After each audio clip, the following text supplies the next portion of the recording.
अपने दिन को बदल देते हैं। और वही हुआ, रिजल्ट के बाद प्रिंसिपल उनके घर आए, उनके खुद के घर आए और आके माफी मांगी। 19 साल की उम्र में असिस्टेंट प्रोफेसर की उसी सेंट डेविड्स कॉलेज में नौकरी भी दे दी। पर बच्चों को कि भाई तुम बच्चों को आकर के इंग्लिश और अकाउंटेंट सिखाओ, अकाउंटेंसी सिखाओ, इंग्लिश सिखाओ, लाइफ पूरी घूम के वहीं वापस आ गई। ये चक्कर लगाने जाया करते थे, अब प्रिंसिपल इनके यहाँ चक्कर लगाने लगे कि भाई असिस्टेंट प्रोफेसर बन जाओ। लेकिन उन्होंने बड़ा हाथ जोड़ के विनम्रतापूर्वक उस नौकरी को छोड़ के पिता की स्टील मिल को ज्वाइन कर लिया, फुल टाइम परचेजिंग क्लर्क बन गए वहां पे। मित्तल के लिए ना फेलियर का क्या मतलब होता है? फेलियर कहते हैं हमेशा दो प्रकार के होते हैं। एक होता है वो फेलियर जहां मैं सफल नहीं हुआ, और एक वो फेलियर जहां मेरी सफलता थोड़ी लेट हो गई। हाँ, सक्सेस या डेफर्ड सक्सेस।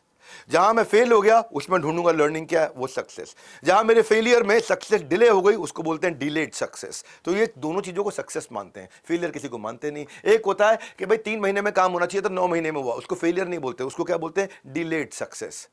और एक था 3 महीने में कुछ भी नहीं हो सका, 9 महीने में भी कुछ नहीं हो सका, उसको क्या बोलते हैं? फेलियर से लर्निंग, वो भी सक्सेस। तो ये सक्सेस का इनका मंत्र। टाइकून ऑफ इंडिया का खास बात क्या है?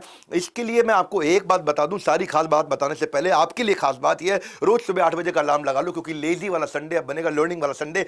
टाइकून्स ऑफ इंडिया 52 हफ्ते के अंदर 52 टाइकून्स की वो डिटेल्ड में स्ट्रैटेजी दूंगा, बहुत रिसर्च करके स्ट्रैटेजी दूंगा, जो ब्रिलियंट्स हैं, बिहाइंड बिलियंस हैं, वो ब्रिलियंट जिनको मिले हैं कई बिलियन। देखेंगे इनके सक्सेस की सीक्रेट स्ट्रैटेजी। शुरू करते हैं। ये क्या करते थे? ये डिस्ट्रेस्ड इन्वेस्टिंग पे फोकस करते थे।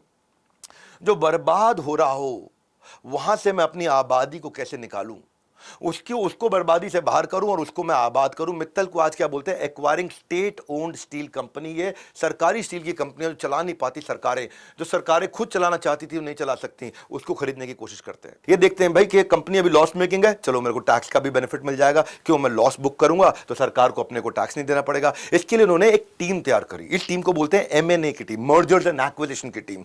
उसी टीम पे उन्होंने बहुत इन्वेस्ट किया, स्पेशलिस्ट एनालिस्ट की ऐसी टीम बनाई जो कोई कंपनी खरीदनी हो, कंपनी खरीदने से पहले उसका फाइनेंशियल ड्यू डिलिजेंस, पूरी जांच पड़ताल कर लें, उसकी फाइनेंशियल स्टेटमेंट को, बैलेंस शीट को, इनकम स्टेटमेंट को, कैश फ्लो को अच्छे से पढ़ लें, समझ लें, उसमें डिटेल में लकूने ढूंढ ढूंढ के निकालें, ऐसी ऐसी कमियां ढूंढ के निकालें, फिर देखें, उसके बाद एनालाइज करेंगे। लीगल देखें कंपनी कहीं लीगली फंसी तो नहीं है, कॉर्पोरेट डॉक्यूमेंट, उसके कंपनी के पुराने कॉन्ट्रैक्ट, उस कंपनी के पुराने सारे अग्रीमेंट्स, वो सारे खोल खोल के चेक करो।